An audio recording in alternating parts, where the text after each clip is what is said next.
é a gente pensar na aplicabilidade da implantodontia, que ajuda muito no planejamento. Então, segundo a Academia Americana de Radiologia, uma avaliação inicial, ela deve ser feita com radiografias bidimensionais, panorâmicas e periapicais, mas quando a gente já pensa num planejamento para implante, é necessário fazer uma tomografia. Então, a tomografia ela é a modalidade de escolha para planejamento de implantes. Planejamento, então no pré-operatório. Isso é super importante. E no caso de preservação, é só para a gente ter alguns casos que estão com sinais e sintomas clínicos, que o implante está com mobilidade, o paciente está com dor, ou está mudando de dentista, e aí a gente precisa avaliar como que está o posicionamento do implante colocado pelo primeiro dentista. Nos casos, às vezes, que acaba pegando o nervo do paciente, né? Ou às vezes o implante vai para o seio maxilar, que é o que a gente fala de intercorrências relacionadas aos tratamentos. E segundo a Academia de Osteointegração, tem um guidelines de 2010, que já tem 11 anos, né? Que ele já fala que a tomo, ela está relacionada aos princípios de boas práticas de dose de radiação, e ele é um cuidado básico para um planejamento. Então, para você começar um planejamento de implante, precisa de uma tomografia. Quando a gente pensa na avaliação pré-operatória, né? Porque nós temos diferentes processos de reabsorção de rebordo, que sempre está relacionado à mecânica do paciente, ao tipo de prótese que ele utiliza, um pouco de genética, um pouco da parte de metabolismo daquele paciente. Então, essa previsibilidade de rebordo, a tomografia vai dar para o cirurgião dentista. No caso de planejamento, né, pensando em sítios, qual sítio eu vou colocar? Vou fazer uma carga imediata nesse paciente ou não? Será que a carga imediata vai dar certo? Para avaliação de enxertos, né? Então, o paciente já fez uma tomografia, planejou um enxerto, esperou um tempinho, faz a segunda tomo para a gente avaliar, né? Então, esse paciente, por exemplo, ó, a gente vê o enxerto volumoso, o seio maxilar dele já está bem próximo da normalidade, tem uma pequena área de fibrose aqui nesse enxerto, mas é bem discreta, a gente vê um enxerto bonito e já bem volumoso, aumentando realmente o rebordo, tanto em espessura quanto em altura.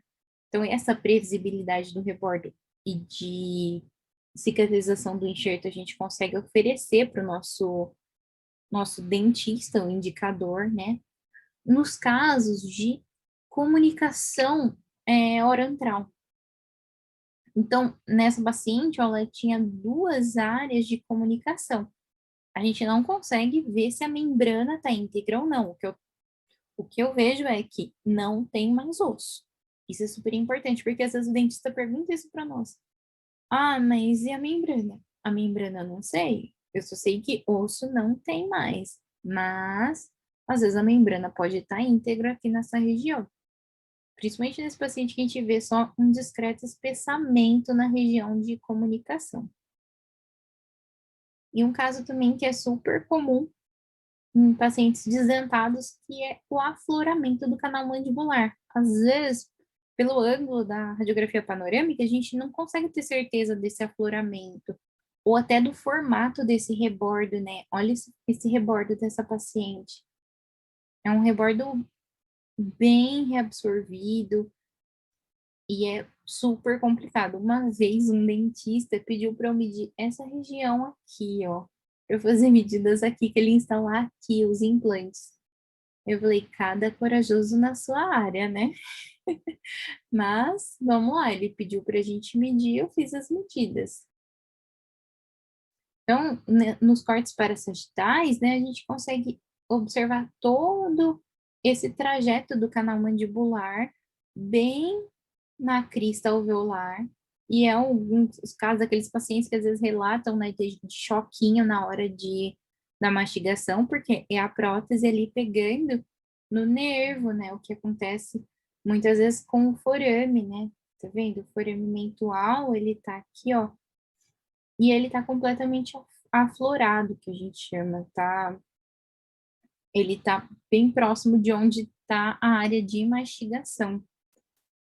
E essa alteração de formato de rebordo dos dois lados, né? Tá vendo? Aqui, ó, o forame também, que a gente chama de forame aflorado, porque ele tá bem exposto de acordo com o tipo de reabsorção do rebordo.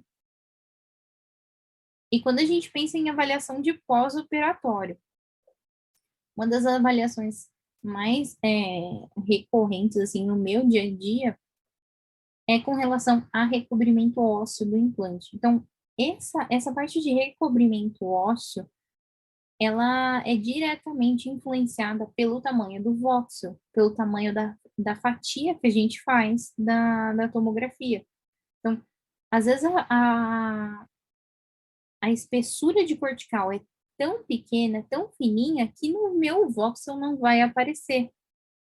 Mas tem alguns casos como esse, ó, que nós observamos recobrimento na região mais apical do implante, na região cervical e um terço médio aparentemente não tem recobrimento ósseo. E às vezes tem os implantes que dão errado, né? Então esse era para avaliação de posicionamento do implante, que ele já tinha feito o enxerto, tinha colocado o implante, e a hora que eu abri o volume, esse implante estava na horizontal.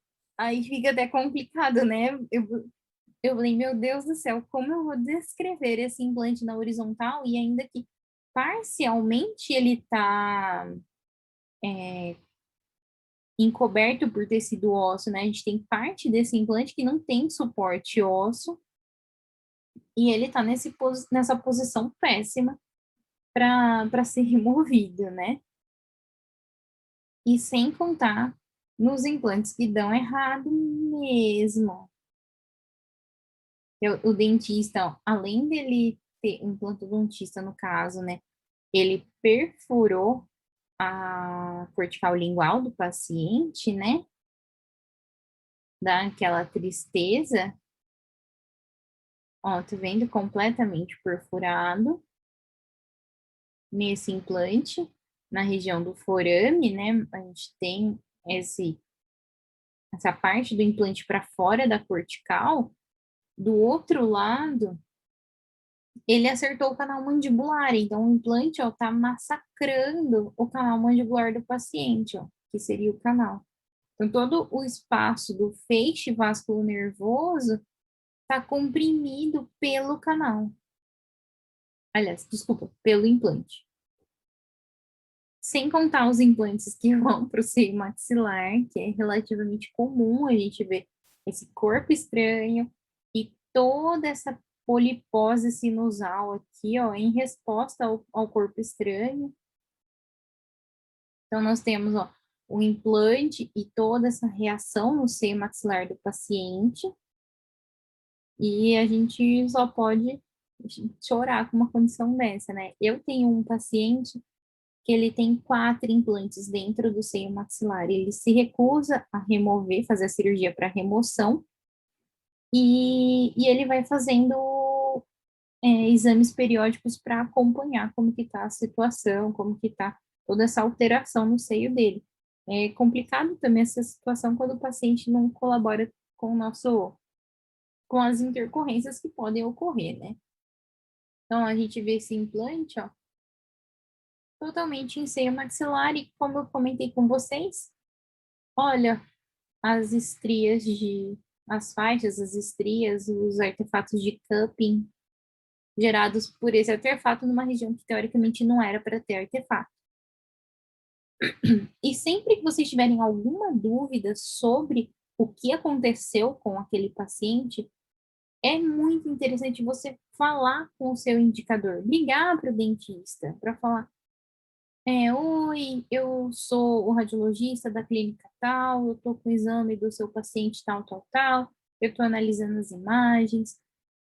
o paciente está com isso, isso, isso, o que que o senhor queria ver, qual que é o tipo de diagnóstico que você está esperando do radiologista, porque às vezes eu, como eu citei o caso da lima fraturada, quando chegou o exame, investigar instrumento fraturado no dente 24, se eu não me engano era o 24. E eu comecei a correr todos os cortes do dente 24, da região, e não achava nenhum instrumento fraturado. E aí eu peguei e liguei para dentista, porque como o 24 estava obturado, eu falei, às vezes eu não estou conseguindo diferenciar o que que é lima do que é obturação. E eu liguei para dentista, porque eu falei, olha, aí eu cheguei para ela e falei, eu tô com a sua paciente assim, assim, assada, eu já analisei o volume, mas eu ainda não encontrei o instrumental. Você tem alguma imagem do instrumental fraturado para eu ter noção de onde está? Aí foi quando ela falou, tenho. Ó, eu estava fazendo o canal, aconteceu isso, isso, isso, a minha fraturou e eu tirei uma periapical na hora. E aí na periapical eu já via, já dava para ver na periapical que a lima estava no interior do seio maxilar do paciente. Aí eu comecei a procurar, mudar completamente a minha pesquisa, porque a lima ela é muito fininha, ela é muito pequena e é difícil para a gente conseguir ver ela facilmente. E a posição que ela estava no ósseo semilunar do paciente foi muito difícil de encontrar, mas eu consegui porque eu falei com a dentista. Então não adianta a gente ficar na nossa bola de cristal tentando adivinhar, porque nem sempre é assim que vai funcionar. E eu queria deixar alguns alertas para o dia a dia para relembrar algumas estruturinhas que às vezes a gente come bola ou deixa de relatar para o dentista, e isso é super importante.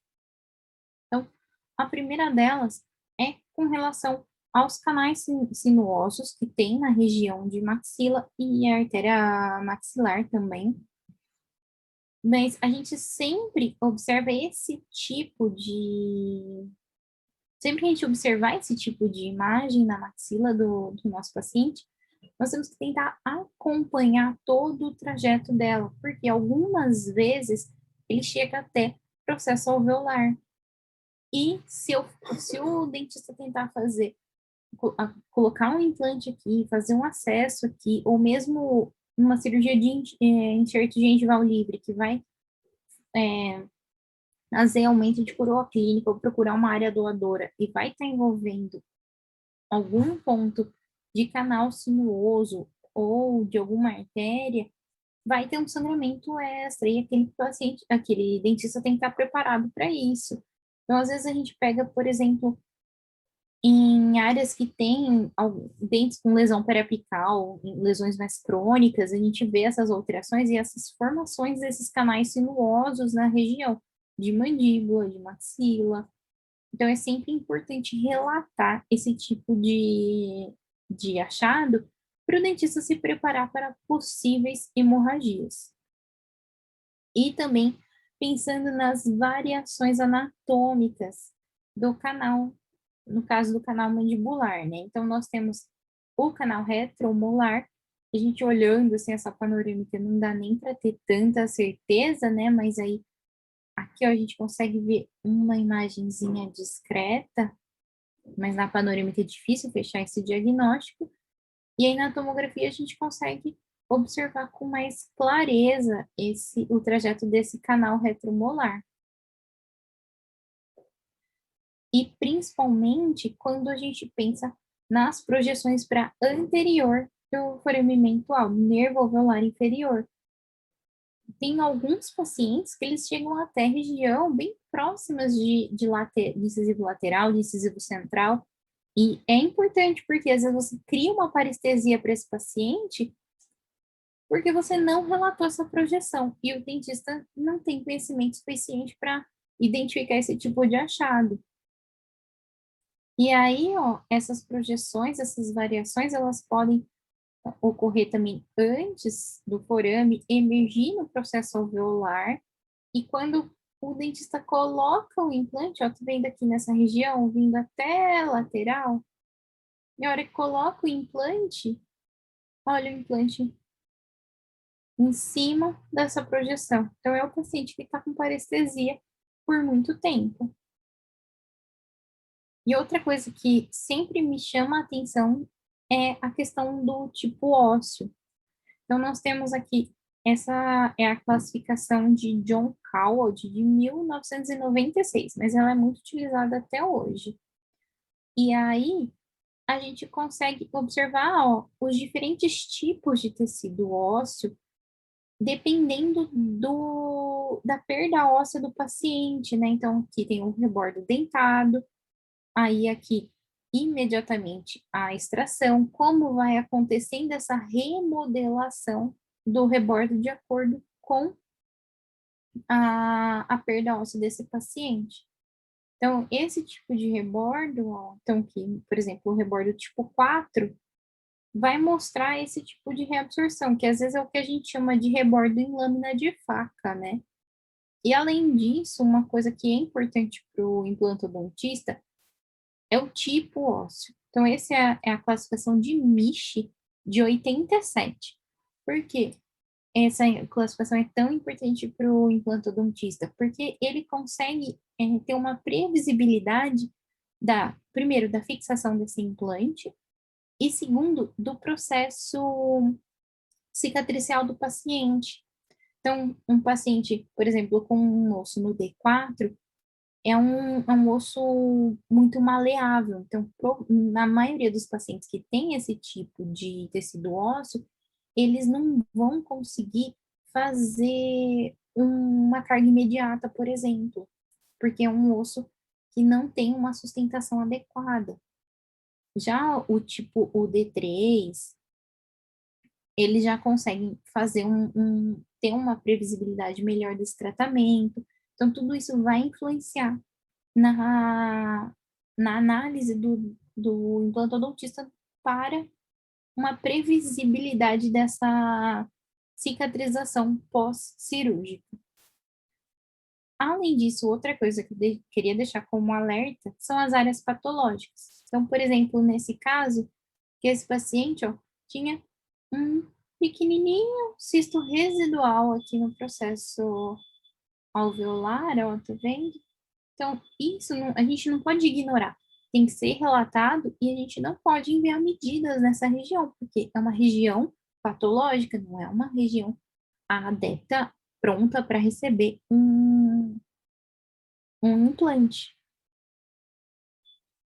E aí, ó, fazendo uma análise dos cortes multiplanares para vocês, eu não cheguei a fazer esse tipo de análise porque a gente estava focando nessa parte mais prática, mais de template mesmo, mas a gente consegue analisar multiplanar, com os cortes multiplanares, o volume, e ter uma projeção volumétrica dessa lesão, dessa alteração patológica dessa região. E mesmo quando a gente pensa em regiões de osteomielite. Então, essa aqui ainda está mais evidente, nós temos o sequestro ósseo com essa área hipodensa ao redor, então já fica mais fácil da gente evidenciar essa parte de osteomielite. Mas às vezes a gente pega pacientes que têm lesões periapicais crônicas que vão gerando toda essa reação óssea ao redor e também gerando. Eu, eu, eu brinco falando que é tracejado na cortical. Então a cortical ela fica pontilhada, porque são vários canais nutrícios que são formados na região. Ó, tá vendo aqui a gente tem que são formados nessa região para tentar irrigar, e é uma região patológica que precisa de tratamento. E já aconteceu comigo de um dentista começar a brigar realmente comigo, exigindo que eu fizesse medidas nessa região alterada, e eu falei para ele que eu não iria fazer, porque era uma região patológica. Então, uma região que precisa de tratamento previamente ao planejamento de implante. E outra lesãozinha que sempre o pessoal come bola é com relação às displasias. Então, esse caso aqui, ó, é uma displasia óssea focal.